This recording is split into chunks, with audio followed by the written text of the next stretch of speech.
Here's our big problem. Here we go. So I'll just do a quick round of introductions. So this is Alison Patrick, who is the head of the North American Exposition. She's also the chair of the Language Steering Group and a member of our national expert panel. So fully enhanced in the Homeworks Club now. This is Jennifer Hawthorne, who is the Director of Housing and the Northern Ireland Housing Sector. Getting them all right so far. Jim, you've met from the Simon community, and him, you know, and this is Cat McCusker from PwC. I met you last time. Very good to see PwC on board. Did you help with the business side? Yeah, yes. Good. And then the childcare as well. Good. So how's it all been going? When, Alison, do you want to maybe a little roundup? Yes, well, I came into this from the perspective that homelessness is one of the critical things facing our town, and the Human Rights Commission receives people in Nigeria. So when this was implemented, I was asked to come on board. Just a brilliant opportunity. How disappointing it's been so far. It's been exceptional. I think one of the main things that bringing the focus, bringing the attention.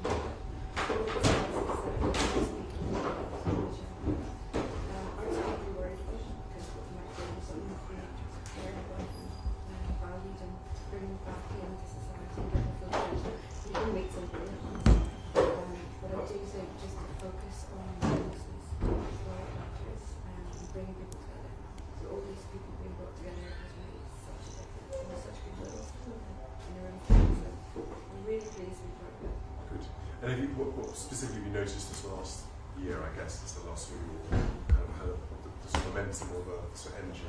The action plan, which is really soon. Yeah. It's really got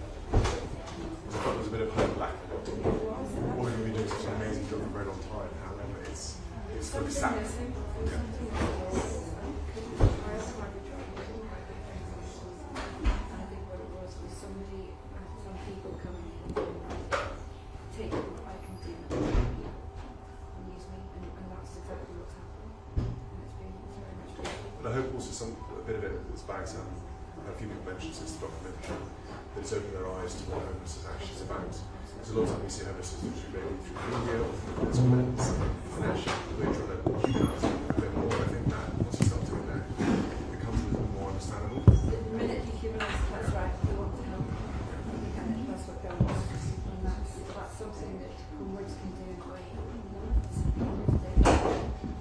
Good. That's a good start. Yeah, it is. It's not the end. Not the end. It's a long way to go. Yeah. Exactly. So that's good.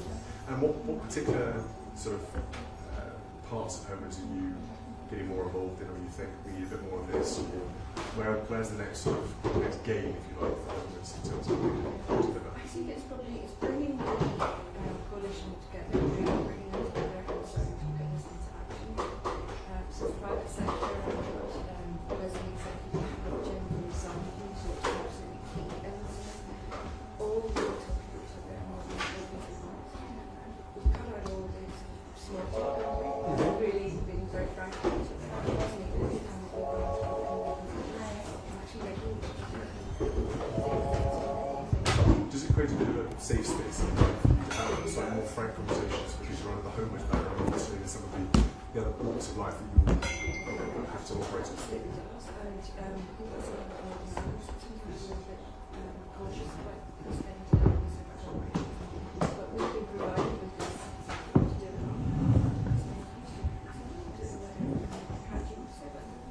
Yeah, I mean, the collaboration community really is absolutely key on how we can combine all the business community, but that's really important of that working partnership of the public, private, third sector coming together, and government, actually, how do we collectively do that?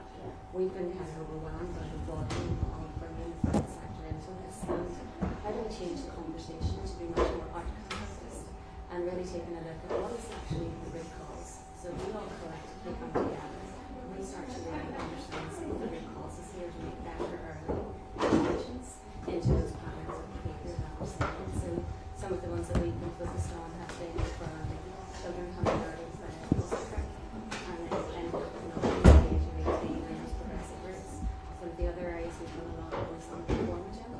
So again, young people who have invested quite heavily when they come on demand or in prison sentences actually can all be wasted on all the education they've got if we can't provide circumstances in place. But fundamentally just on young people, and really starting to look at the wider mental health agenda that's associated with it and making some of those better interventions. I think one of the key things that we have discovered was anybody's parents who have had any form of prison sentence, there's a 50% chance that that child will end up in a prison. 50%. So we really thought from a Northern Ireland perspective, we're almost at the right size. We're really compelling to really demonstrate the outcomes of us all collectively coming together and working with homeless to really achieve these outcomes and really be able to evidence it. Because I think that's really compelling to be engaged in this. This is what's quite heartening, is that business have been wanting to be involved in the sector for quite a long time, in the space, but haven't quite known how or what to do. And anything you have done has been probably quite light touch and sort of, money here or sport here or apprenticeships here. It's kind of how we make it, what do you do a bigger impact and reach more people? Absolutely, and I think that's the key thing that actually as businesses, and I know from our own perspective, has been one of the key things we've wanted to work on. So we took a very different approach to how we work across the sector and combining not just with the third sector, but how do we work with anyone on those outcomes? Because it's very easy just to focus, but I just give target checks. But actually, we collectively come together and we explored a lot of things around social impact bonds as well. Could that be a reason to see how we could again bring all the minds together to start solving some problems? It's been really impactful for me to have business speaking to business as well. PwC taking that lead role. We know what business are looking for. We can understand those levers and different ways to do. So that is why we're able to build this group of active businesses who are really keen to get involved in the initiatives that we're delivering on the ground. I think you do that in collaboration with this is the theory films of the project that we're being together. We can all speak together in terms of more than that you're not occupying someone else's space, but actually we all can contribute to something. So from the public sector, from the government side, from the statutory duty that we have, having these partnerships is just has been a lifeline for us because we actually can work together. And whilst the big initiative for us since the programme started was, of course, being able to get a priority in the programme for government. So really focusing on people moving care that has a scale in Northern Ireland that we can make a real difference to, but that can actually have such an impact because the legacy of young people coming into care, not being set in the proper community, not finding homes and not finding in their community, has just long-reaching life-reaching sort of impact. So it's wonderful to do it But together. it's not a surprise that someone coming out of care finds it incredibly difficult to know where to go, what to do, have the opportunities to get a good job. It's not surprising any one of us in this situation will find it incredibly daunting and terrifying. And it's, I think, trying to allow this to be seen more by the public will hopefully allow more collaborations, more bringing together, and that narrative changing around what homelessness is about, and the legacy can bring both positive and negative to someone's life. And so that real focus on prevention. You also heard this before, but that the stat around 1/3 of people leaving care will become homeless within the first 2 years, and 25% of the population are homeless at care experience. So demonstrate solutions here in this sort of collaborative cross-sector approach that will tackle the problem that's common across the UK. Yeah. Can I say a little bit about Please money? do. It's important for us here. So you're in a specific young people service here, and a number of those. But we have a big problem with young people and homelessness here because the demographic has changed significantly since I've been here. So around 45% of the people who are under 25. So it's a huge shift when I joined this older men typically. So a big shift, around a third of them are women.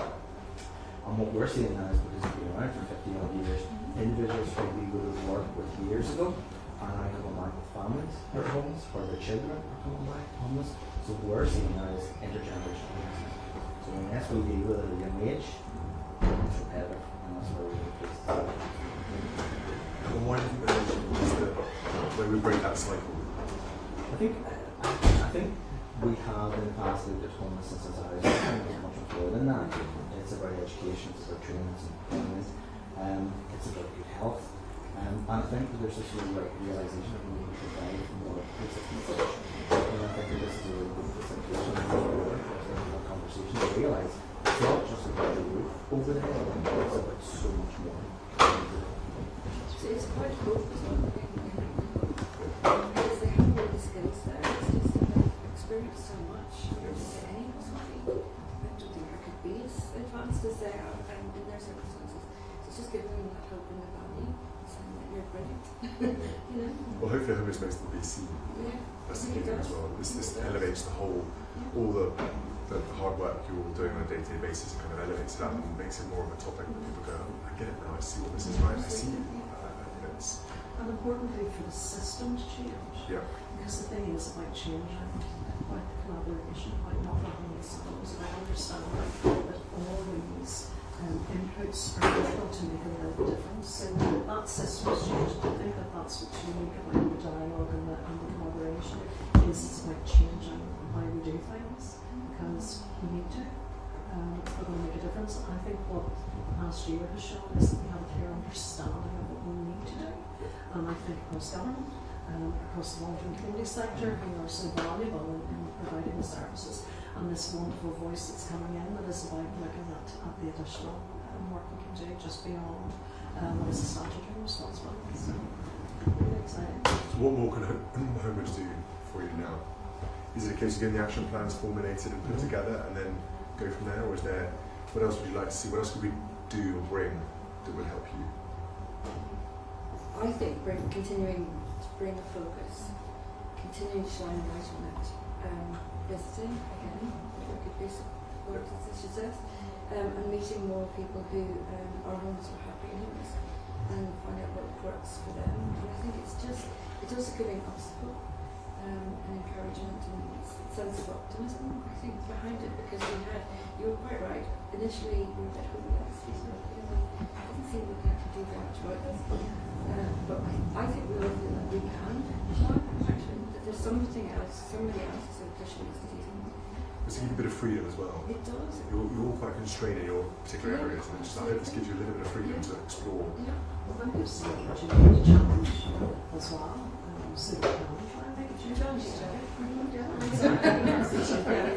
that opportunity. I think that opportunity wasn't there before because everybody was feeling almost a little bit worse.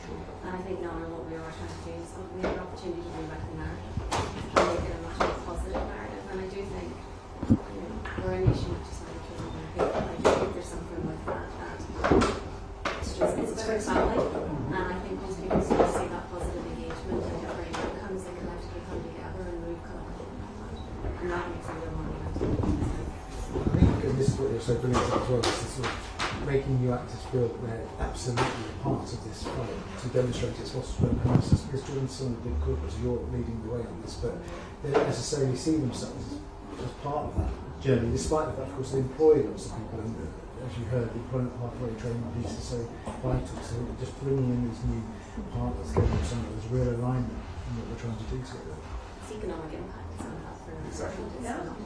And I think that's kind of trying to change the narrative a little bit to say actually the positive economic impact this is going to have people's lives and the quality of life and what it's going to do for everybody. And you never know what kind of gem you're going to find. Oh, yeah, 100%. So I've seen that across so many walks of life. People come up to me, they say to me, you know, you don't realise I was homeless when I was younger, and Yeah. then now some CEO and doing all these incredible things. And those positive stories are really important to the platform. Those young people next door, they would have lived and they would see that they were valued so much I've seen over the years just a little bit of interest, a little bit of interest. So it's just this was in itself. What we're doing. I'm really sorry, but I have quite a lot. There's There's a lot of nodding going on. some young people waiting to meet you, so thank you everyone for contributions. We did talk all And I day. was mistaken also not to point out the slightly, friendly competitiveness amongst the sites. And, That's very important. I keep that going.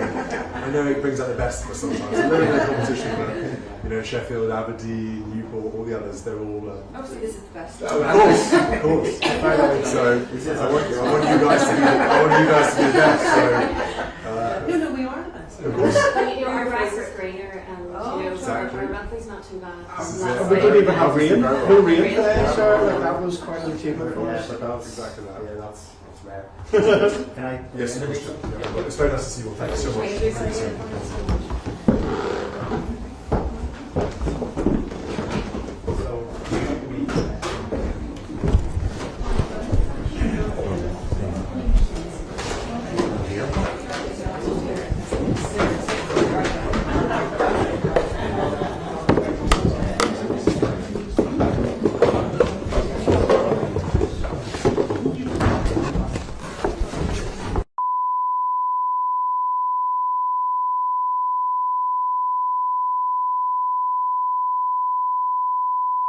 It's about stickability, isn't it? Yeah, I suppose it's a thing where I think a lot of the kids who come in out of care, they go through so much change, and I personally find it so unhelpful for someone, at such a young age being told, well, you can't live here because of this, so we're going to keep you here, or, you can't do this because of this, and in the children's homes as well, and there's a lot of, I think there's a lot of, you're very sheltered. They try to shelter you in. There's a lot of restrictions. You're not treated like a normal teenager.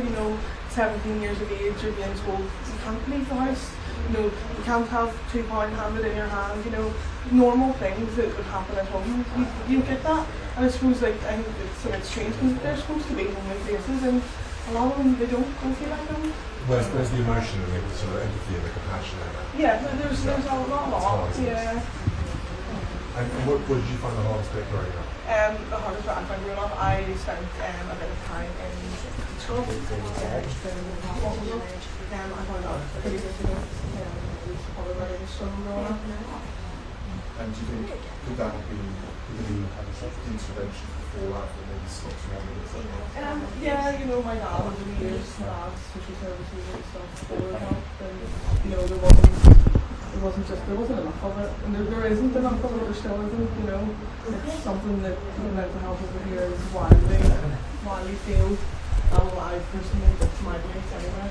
And Amy is a very strong advocate for mental health support for young people in care because there's not enough. And in relation to coming into the service, service hasn't been there.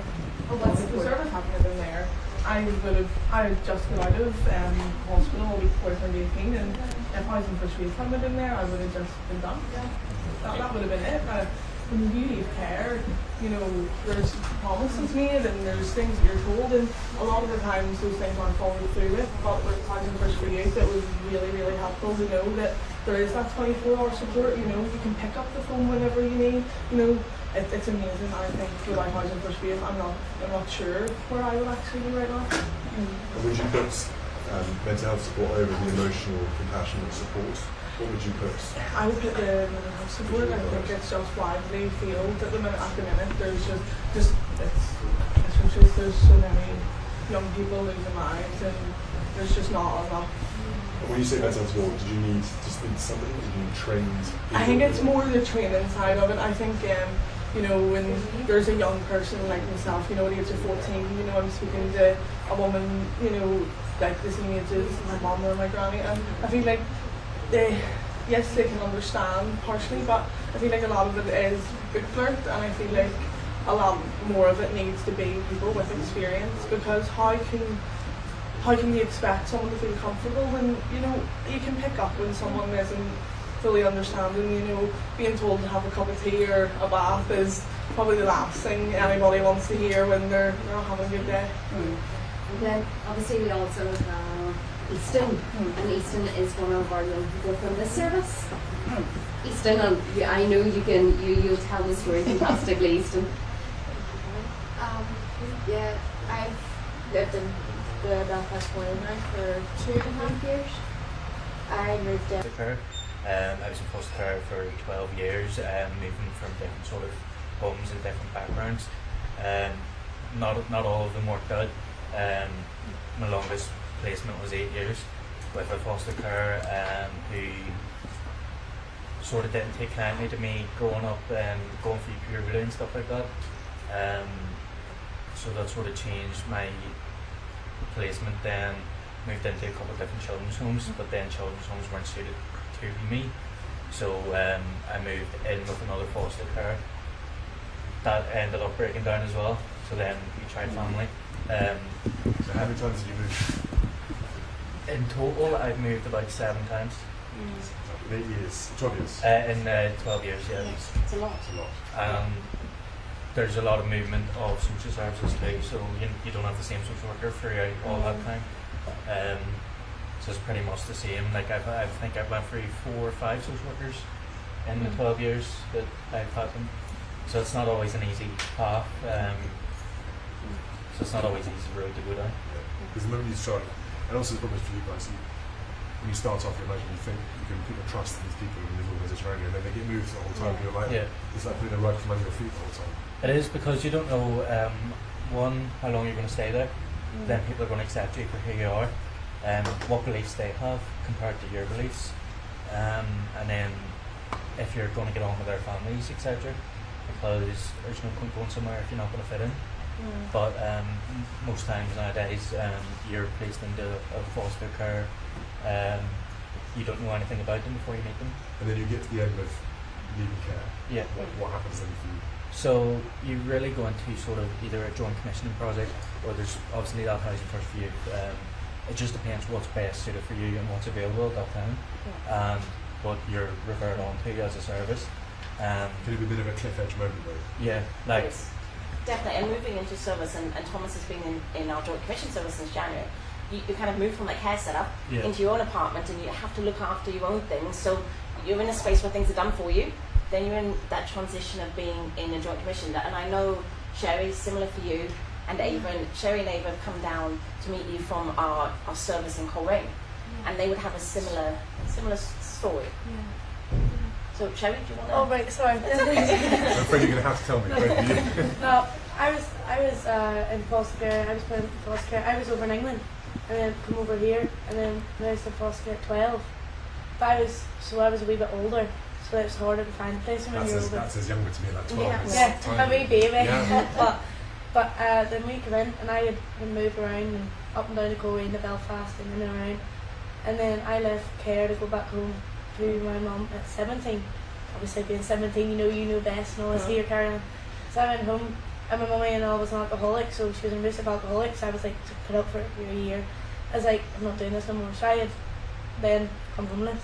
So I ended up staying with my boxing coach for 6 months. That was when hard work, putting up with me for 6 months. But then I got a spot into the Simon community down in Wexford News. And how did you find that? How did that link come about?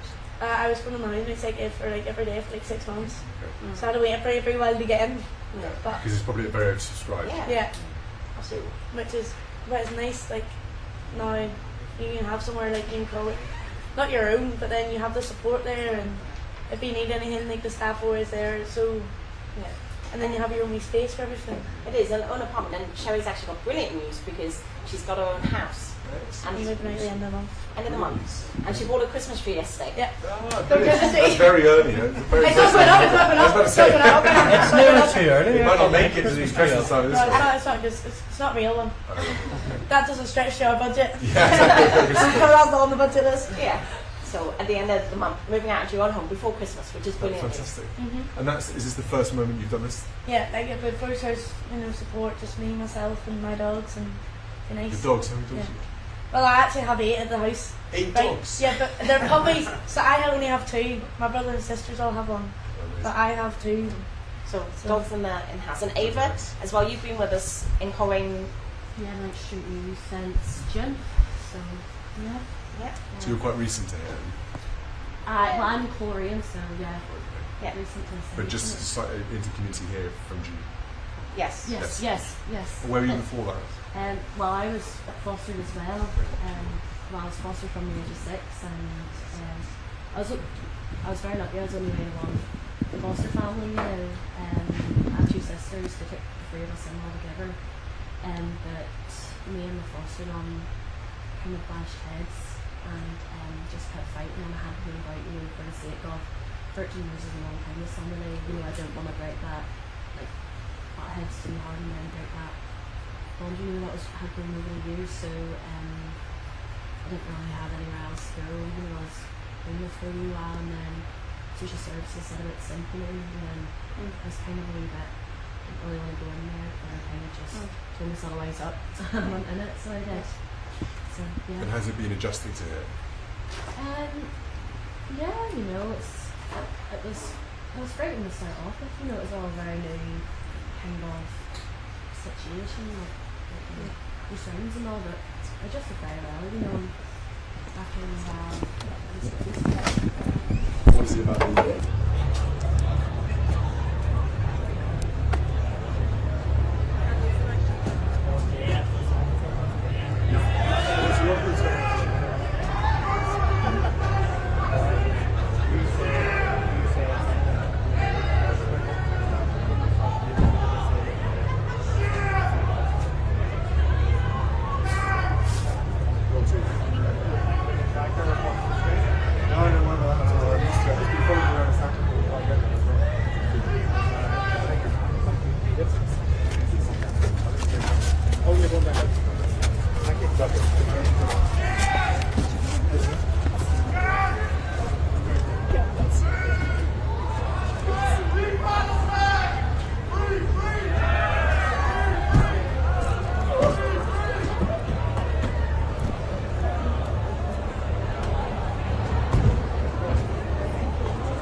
Yeah.